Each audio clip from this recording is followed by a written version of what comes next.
तो मन से शरीर हुआ है, शरीर से मन नहीं हुआ है। अच्छा, अब मन शरीर के अंदर है या शरीर के बाहर है? मन उंगली में है या मन खोपड़ी में है? मन पाँव में है या मन घुटने में है? इसे कहाँ पर ढूंढें हम? एक महिला संत के पास गई और उनसे बोली, महाराज मेरा मन टूट गया है। महाराज कहते हैं, लाओ मैं जोड़ देता हूँ, अपना मन दो मुझे, मैं उसको जोड़ देता हूँ। मेरे पास एक ऐसी चीज़ है जिससे मैं आपका मन जोड़ दूँगा, अपना मन दे हमें। तो महिला ने कहा कि मेरे पास तो मन है नहीं, मैं मन कहाँ से दूँ?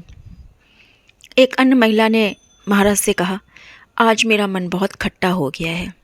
संत ने उसे एक टॉफ़ी दी और कहा, लो ये टॉफ़ी खा लो या फिर चॉकलेट खा लो, तुम्हारा मन मीठा हो जाएगा।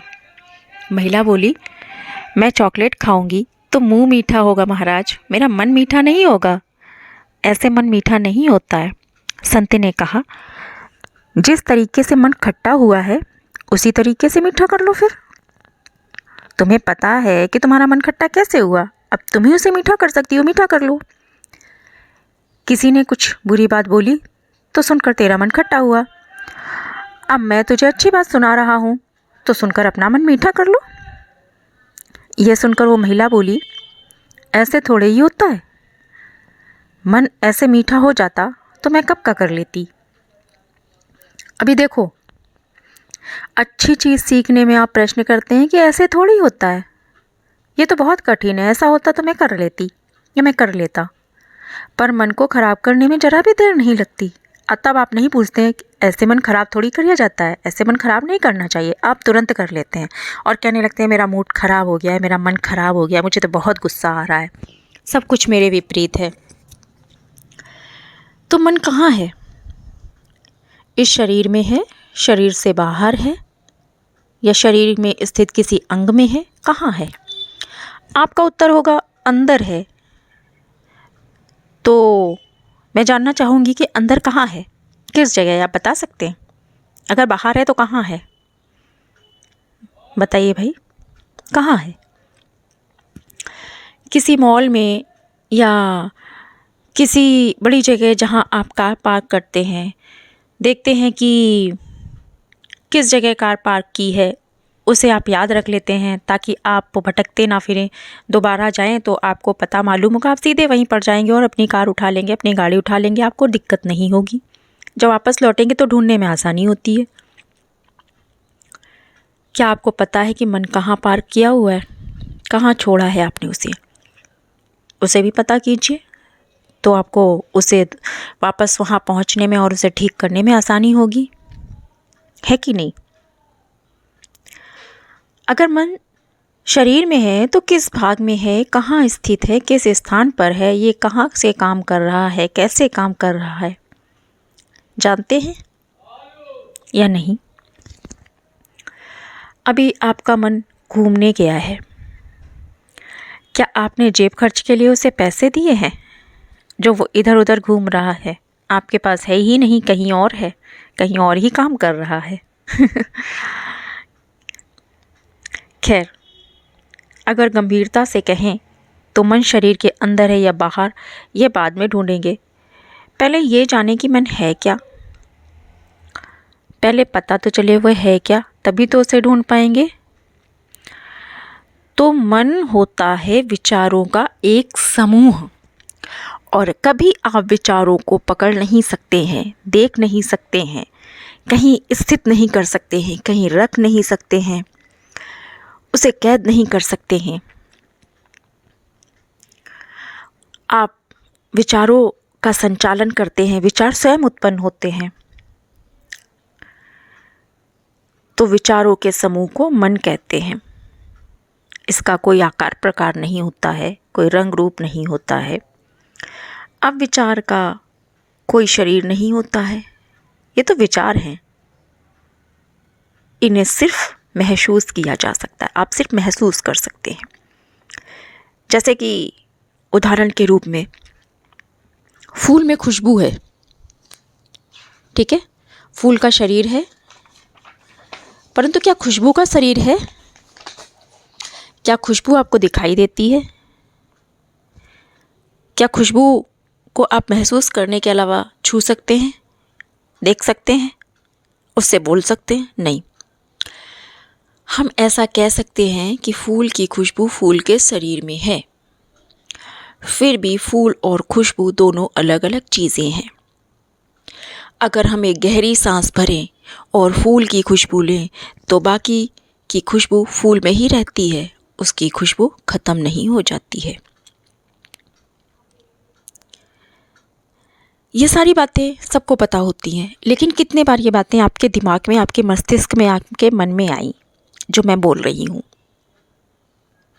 मैं जानती हूँ लोगों का मन इन बातों को समझने में, सोचने में, सुनने में नहीं लगता है, और इसका कारण ये है कि उन्हें इसके महत्व का पता ही नहीं है।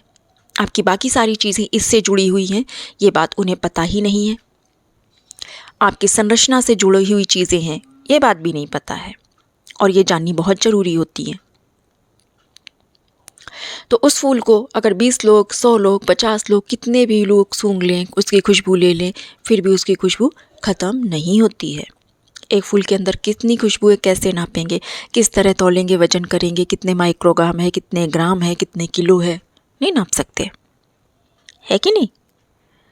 चंपा का एक फूल, रजनीगंधा का एक फूल कमरे में रख दें और पूरा कमरा खुशबू से भर जाता है। अब उस कमरे में 50 लोग आए, 100 लोग आए, कितने भी लोग आए जाएं, तब भी हमें यही कहना पड़ेगा 50 लोगों ने खुशबू ली तो क्या खुशबू खत्म हो गई? नहीं, खुशबू तब भी है, वहीं पर है। कितने भी लोग आए चले जाएं, वो बनी रहेगी। इस खुशबू का स्रोत है छोटा सा फूल। वैसे ही मन और विचारों का स्रोत है आपका शरीर, आपका दिमाग, आपका मस्तिष्क, आपकी खोपड़ी, यानी आपका सिर। अब मन खुशबू भी है और फूल भी है। मन अदृश्य है, यानी आपकी सुगंध को आंखों से नहीं देख सकते, आपके मन की सुगंध को हाथों से नहीं छू सकते, सिर्फ महसूस कर सकते हैं। फूल तो आंखों से दिखता है, सिर तो आंखों से दिखता है, खोपड़ी आंखों से दिखती है, परंतु मन आंखों से नहीं दिखता है। शरीर तो दिखता है पर इसमें मौजूद मन नहीं दिखता है। जैसे खुशबू बड़े विस्तार को घेर लेती है वैसे ही, और लंबे विस्तार तक फैल जाती है, वैसे ही आपका मन लंबा फैला हुआ है, जिसकी सीमा आप माप नहीं सकते, कहाँ तक है, कितना है। आप शरीर से कहीं जाते हैं तो आपको कितना वक्त लगता है, उसे आप जान सकते हैं, लेकिन मन तो सेकंड से भी कम समय में पहुंच जाता है कि नहीं? इस फैले हुए मन को भी जानना ज़रूरी है। इसी फैले हुए मन में तुम्हारा तन भी उगा हुआ है, तन भी इसी में समाया हुआ है। आपका तन तभी कार्य करता है जब मन उसे परमिशन देता है, इजाज़त देता है, और जैसे कहता है वैसे करता है। अगर मन महसूस ना करे तो क्या आपका तन किसी भी बात को महसूस कर सकता है? अगर मन किसी बात को ना जाने, मन कुछ ना समझे, ना पढ़े, ना कार्य करना चाहे तो क्या आपका तन कर सकता है? अगर मन ना चाहे कि हाथ हमारा हिले तो क्या आपका हाथ कार्य कर सकता है? बिल्कुल नहीं कर सकता। तो सबसे पहले इस मन को वश में करना ज़रूरी है। मन तन में भी है और मन तन के बाहर भी है। मन विचार भी है, लेकिन मन सिर्फ और सिर्फ विचार नहीं है। मन विचार के अलावा भी है, मन आपकी भावनाएं भी है, मन आपका एहसास भी है, मन आपकी इच्छा भी है, मन आपकी चेतना भी है, मन आपकी जागृति भी है। बहुत कुछ है। आवश्यकता है तो सिर्फ समझने की और जानने की। आपके मन में जो इच्छा जगी, आप उसे माप नहीं सकते। उसने आपके शरीर में, आपके दिमाग में, आपके मस्तिष्क में, आपके सिर में कितनी जगह घेरी, ये भी आप नहीं जान सकते, इसका अनुमान नहीं लगा सकते, सिर्फ सोच सकते हैं। कोई भक्त भजन गाता है, मन के कोने में भगवान की मूर्त होती है और आप भी वहाँ बैठे रहते हो, भजन सुनते हो, ठीक है।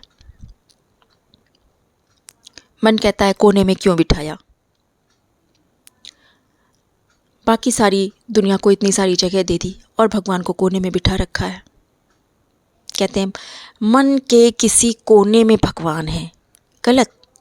आपके मन में भगवान होने चाहिए। मन का किसी को कोना क्या होता है? आप इतनी जगह घेरे, आपका मन इतनी जगह घेरे और भगवान के लिए एक मन का कोना, वाह, क्या बात है। मतलब अजीब बात है भाई कि भगवान को बैठाने के लिए एक कोना मिला। मन भावना भी है, एहसास भी है, संस्कार भी है। मन एक पुंज है। संस्कार यानी आपके दिमाग में इंद्रियों के अनुभव से प्राप्त हुई अंकित छाप। मनुष्य का मस्तिष्क अपने आप में एक बहुत जटिल रचना है। इस रचना को समझना आसान नहीं है। अगर आसान होता तो सारे लोग समझ लेते, और सबसे बड़ी बात कि सारे लोग समझना भी नहीं चाहते हैं। आपके दिमाग में एक कोश में, एक न्यूरॉन में इतनी सूचनाएं हैं कि एक पूरा पुस्तकालय आपके एक न्यूरॉन में मौजूद है। क्या आप ये बात जानते हैं? बिल्कुल नहीं। हम चाहें तो दुनिया की तमाम जानकारी अपने मस्तिष्क में रख सकते हैं। कैसे और कहाँ? तो इसका जवाब है, इसका उत्तर है कि एक न्यूरॉन में सारी समा सकती हैं। सारी सूचनाएं एक न्यूरॉन में आ सकती हैं। करोड़ों सूचनाएं, करोड़ों प्रकार की सूचनाएं दिमाग के एक न्यूरॉन में हैं। बहुत सारी तो आपको पता भी नहीं होती हैं। ऐसे करोड़ों न्यूरॉन आपके दिमाग में हैं। एक न्यूरॉन में करोड़ों सूचनाएं और करोड़ों न्यूरॉन आपके दिमाग में हैं, जिसकी जानकारी आपको नहीं होती है। और जानकारी ना होने के अभाव में हम उसका प्रयोग नहीं कर पाते हैं। यही कारण है कि आपने सुना होगा, आपको पता होगा कि हमारा मस्तिष्क 100% वर्क नहीं करता है, पूरी तरह से जागृत नहीं होता है। अगर हमारा मस्तिष्क 10 से ऊपर प्रतिशत भी, 15, 14, 13, 12 भी जागृत होता है तो समझ लीजिए कि बहुत ज़्यादा है। उसका दिमाग बहुत तेज माना जाता है। उसका ये विशिष्ट संसार है जो आपके दिमाग में है। मतलब ये समझिए कि पूरा ब्रह्मांड आपके दिमाग में है। आप सोचने बैठिए, दिमाग दौड़ाइए, मन को चलाइए, देखिए कितनी चीज़ें आई होंगी आपके दिमाग में, जहाँ पर आप गए भी नहीं होंगे, जहाँ पर आप मौजूद भी नहीं होंगे, जिसे आपने देखा भी नहीं होगा। आप कल्पना करने लगेंगे अपने हिसाब से, उसका जरा उसका आकार प्रकार बनाने लगेंगे। ऐसा है मन। आपसे पूछा जाए आपका नाम क्या है, आप अपना नाम बताएंगे। पूछा जाए आप कहाँ पैदा हुए, आपका घर क्या है, आपके माता पिता, दादा दादी, रिश्तेदार, पड़ोसी कौन है, क्या नाम है उनका, कहाँ पढ़ाई की, किसके साथ खेला, आपने क्या क्या बचपन में शरारतें करी, आपका बचपन अच्छा था बुरा था, आपको बचपन में कौन से लोग अच्छे लगते थे, कहाँ कहाँ गए, किससे सबसे ज़्यादा प्यार था, आप क्या करना पसंद करते थे, आपने क्या क्या चीज़ें देखी, कौन कौन सी चीज़ें आपको विशेष रूप से आकर्षित की। ये सारी बातें, ये सब आपके दिमाग में है। कितनी शैतानियाँ करी, बोले ना बोले सबको पता होता कि भाई हमने इतनी बदमाशियाँ करी, हमने इतनी अच्छाइयाँ करी। कितने अच्छों के साथ रहा, कितने अच्छों के घर गया, कितने बुरों के। कब कब मार पड़ी, कब नहीं पड़ी, किसके लिए पुरस्कार मिला और किसके लिए सजा। अनगिनत सूचनाएं। कब मैंने घूमना चाहा, कब मैं चाहता था ये हो जाए और नहीं हुआ, कब मैं जो नहीं चाहता था वो हुआ। सब कुछ एक न्यूरॉन में है, न्यूरॉन में संग्रहित है। आप अपनी एक दुनिया आपके दिमाग में है, एक दुनिया बाहर देखते हैं और एक दुनिया आपके दिमाग में है। लोग अपना ख्याली पुलाव पकाते हैं, सोचते हैं, सोच में खो जाते हैं, भावनाओं में बह जाते हैं। इस तरह की जो भी चीज़ें हैं, क्या है ये, एक दुनिया अलग चलती रहती है। दिमाग क्या है? क्या है दिमाग? दिमाग आपकी चेतना का एक आसन है, एक पोस्चर, एक योग है। आपकी चेतना आपके मन, आपके मस्तिष्क के साथ मिलकर काम कर रही है। चेतना को भी तो वर्क करने के लिए किसी चीज़ की ज़रूरत होती है, अकेले कैसे करेगी। मन बहुत कुछ है। क्या है मन?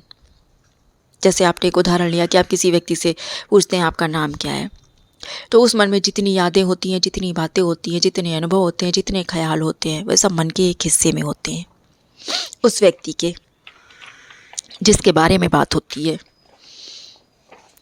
इस धरती पर कितने देश हैं, कितने ग्रह हैं, कितने नक्षत्र हैं, कौन सा प्रधानमंत्री है, क्या जितनी भी चीज़ें हैं, कहने का तात्पर्य कि जितनी भी बातें हैं वो सब सूचनाएं मन में मौजूद होती हैं। ये सूचनाएं विशेष रूप से आपकी हैं। आपकी भावनाओं की छाप मांझी आती हैं और आपकी भावनाओं की छाप उसमें आ जाती है। वे आपकी भावनाओं की छाप पे आ जाती हैं और आपकी भावनाएं उसकी छाप में आ जाती हैं। जैसे इस वक्त कोई व्यक्ति किताब को पढ़ रहा है तो उसे कैसा अनुभव हो रहा होगा? क्या सब एक ही तरीके से देख रहे होंगे, एक ही तरीके से मुझे याद करेंगे? सबका अनुभव अलग अलग होगा, सबकी बातें अलग अलग होंगी, सबका नज़रिया अलग अलग होगा, सबके सोचने का तरीका अलग अलग होगा।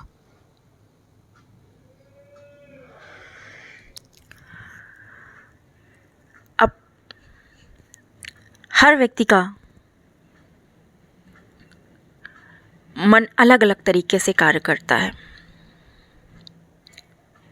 अलग अलग तरीके से सोचता है, ये तो सबको पता है।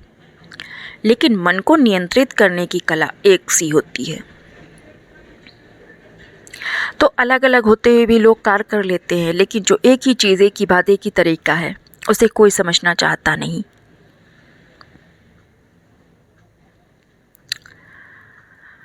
मन को समझना बहुत ज़रूरी है। शरीर में जो भी संवेदनाएं हैं, जो भी उत्तेजनाएं हैं, जो भी इच्छाएं हैं या दबाव हैं, उसे हमारा मन महसूस करता है। हमारी ज्ञानेंद्रियां जो संदेश पहुंचाते हैं उन्हें हमारा मन समझता है। आपके मन को जितने भी अनुभव हुए हैं उनका मेमोरी कार्ड, उनकी पेन ड्राइव, उनकी हार्ड डिस्क आपका मन ही है, जिसमें ये सब कुछ स्टोर होता है। आप भविष्य में जो कुछ करना चाहते हैं, आपने भूत में जो कुछ किया, आप वर्तमान में जो कुछ कर रहे हैं, आपके सपने क्या हैं, सब कुछ आपका मन है, आपके मन में है। विचार, एहसास, सपने, सब कुछ आप जो कुछ सोच रहे हैं, आपका मन इतना ही नहीं, यह मन का एक हिस्सा है। आप थोड़ा बहुत जिसे समझते हैं या समझने की चेष्टा करते हैं, मन तो एक बहुत बड़ा हिस्सा है जिसे समझना इतना आसान नहीं,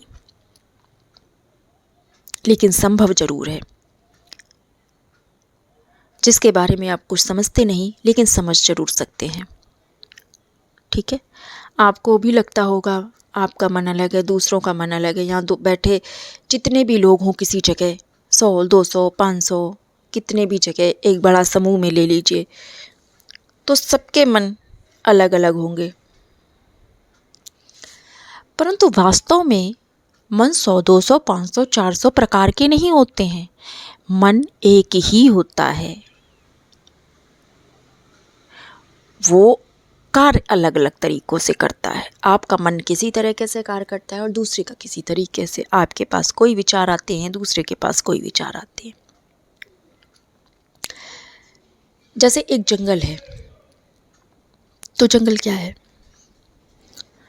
जंगल एक ऐसी जगह है जहाँ बहुत सारे पेड़ों के समूह विद्यमान होते हैं, उसे हम जंगल कहते हैं। अब उस जंगल में से या उन पेड़ों में से एक पेड़ को निकाल दो तो क्या जंगल नहीं रहेगा? जंगल तो तब भी रहेगा, तो भी वो जंगल ही कहा जाएगा। अब मैं एक और पेड़ निकाल दूं तो क्या वो जंगल नहीं रहेगा? तो भी वो जंगल रहेगा।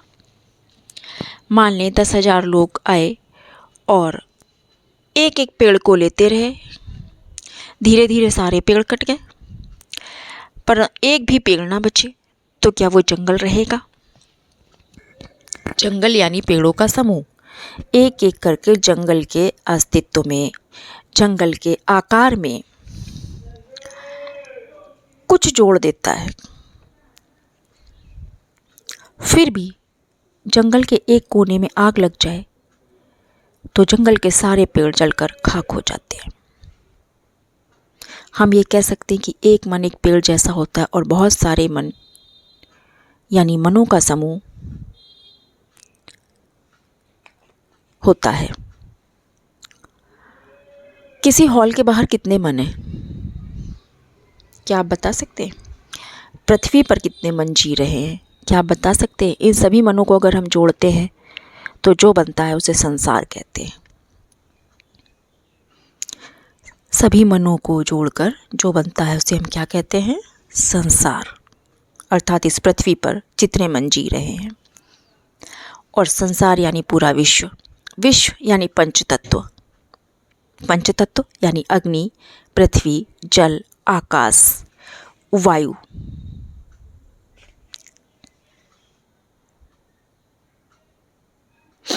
हकीकत में विश्व मन से बना है।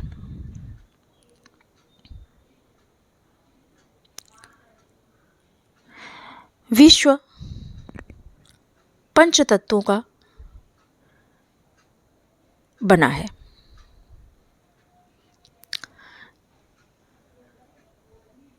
हम अलग अलग कह रहे होते हैं, परंतु हकीकत में मन, जैसे एक एक पेड़ के जुड़ने से जंगल बना, वैसे एक एक मन के जुड़ने से पूरा संसार बन गया, संसार हो गया।